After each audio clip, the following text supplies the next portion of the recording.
Welcome to Odisha सीएचएससी classes को मु स्वागत करुच्ची प्रत्युष।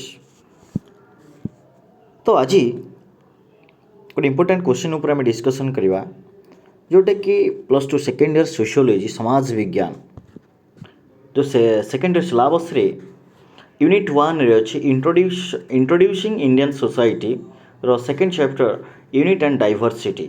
ओके, तार factors of unity and diversity. Okay, तो ये जो diversities in Indian society Bharatiya Samaj रे डाइवर्सिटीज कौन रही अच्छी, विभिन्नता कौन रही अच्छी, टिके नजर पकेबा। ओके, एकता मध्य विभिन्नतार स्वतंत्रता भारतीय संस्कृति रे परिलक्षित होता है। सारा विश्व ब्रह्मांड बा सारा विश्व भारत ही एभली एक देश जोठिकी प्रायतः विभिन्न संस्कृति एवं विभिन्न धर्मर लोक देखा जाउथिले मध्य पारस्परिक संपर्कर परिभाषा को देखा मिलता है।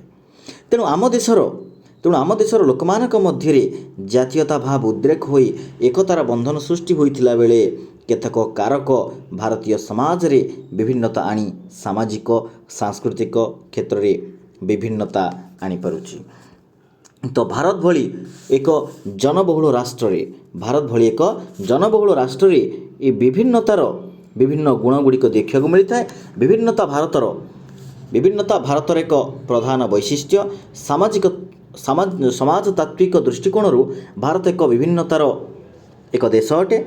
एठारे भिन्न भिन्न सामाजिक सांस्कृतिक लक्षण गुड़िकर संश्लेषण होइछि एवं समन्वय उभय मिसी समन्वयर विकास मध्य घटी एवं प्रकृत पक्षर कहबाकू गले भारतीय समाज इंडियन सोसाइटी भारतीय समाज बहु भागरे विभक्त।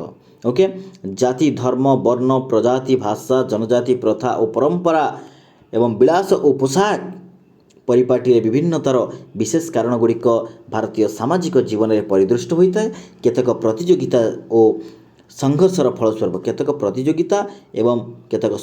फलस्वरूप ये भारतीय सभ्यतार अभ्युदय घटी। तेणु ये विभिन्नता डाइवर्सिटीज ये विभिन्नता भारतीय समाज विकास क्षेत्र में अंतराय सृष्टि करी। तो विभिन्नता कहले आम कौन बुझा? ओके, विभिन्नता तो भारतीय समाज रे साधारणतः जैविक धार्मिक भाषागत तथा जातिगत लक्षण पर पर्यवेसित समूह मानक मध्य देखा जाउथिबा ढांचागत पार्थक्य को विभिन्नता कहुए।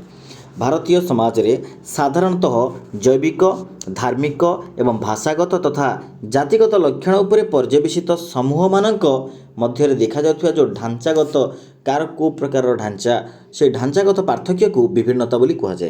अर्थात भारत भली विश्वर सर्वबृहत गणतांत्रिक और धर्मनिरपेक्ष राष्ट्र रे विभिन्न प्रकार प्रजाति धर्म भाषा एवं संस्कृतिर लोक माने बसवास करिथांती। ओके, भारत भली अर्थात भारत भली विश्वर सर्वबृहत गणतांत्रिक धर्मनिरपेक्ष राष्ट्र रे एवं परस्पर मध्य केतक क्षेत्र मध्य मत पार्थक्य देखा देता है। से दृष्टि भारत को एक विभिन्नतार देश बोली मध्य कहुए। एपरिक यार जलवायु और भौगोलिक परिवेष्टनी तथा प्राकृतिकतार भिन्नता परिलक्षित होता है। से दृष्टिकोण प्रोफेसर श्रीमती इरावती कार्वे मतरे गुरुत्व उपलब्धि कराए जे तांको मतरे सारा विश्व तथा पाश्चात्य राष्ट्रमंडल मध्य एभली कौन एक देश ना जोटी सुदृढ़ संप्रसारित सांस्कृतिक परंपरा विभिन्नता परिलक्षित होता है। जहाँकि जोटा कि अन्य कोट देखा भारत ही देखा मिलता है, भारत ही अच्छी। तो पुनश्च मध्य आउ कौन कहते ना भारत सारा विश्व एक आदर्शर प्रतीक। भारत सारा विश्व सारा पृथ्वी एक आदर्शर प्रतीक अटे। ओके, तो according to Dr. Iravati Karve has rightly pointed out that in the whole of the Western world, we don't find a single country which has no extensive and diverse a cultural tradition as India has. जेपरि भाव India रे अच्छी आउ सेमती कौन विश्वर कौन देश कौन राष्ट्र में पाऊना। हेन्स शी कॉल्ड अगेन जोटा कहला जे सारा विश्व एक आदर्शर प्रतीक अटे okay the epitome of the world. तेणु जो देश में विभिन्न प्रजाति एवं विभिन्न वर्ग धर्मीय संस्कृति भाषागत भिन्नता एवं सांस्कृतिक विविधता विश्वास करुवा जनसमूह बसवास करथांती ओके सांस्कृतिक विविधता विश्वास करुवा जनसाधारण माने बसवास करथांती से देश को अनेक यही विभिन्नतार देश बोली कहुए। तेबे भारतीय समाज रे परिलक्षित होइथिबा देखा देइथिबा प्रमुख विभिन्नतार कारक गुड़िक बर्तमान आम देखुचे।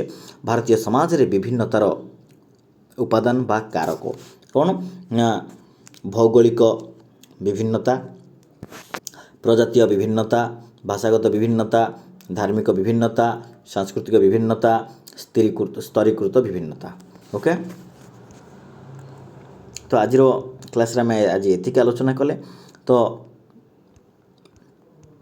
जो मैंने +2 सेकेंड ईयर सोशियोलॉजी नहीं तार टॉपिक वाइज आम MCQ गुड़िक क्वेश्चन आंसर गुड़िक आनिमा।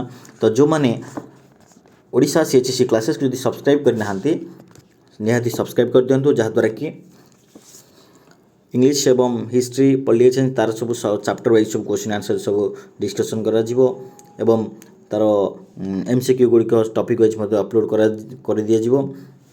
निज सांग मान शेयर कर दिंतु ओके। तो निजर कमेंट मध्य जनातु ओके। Thank you.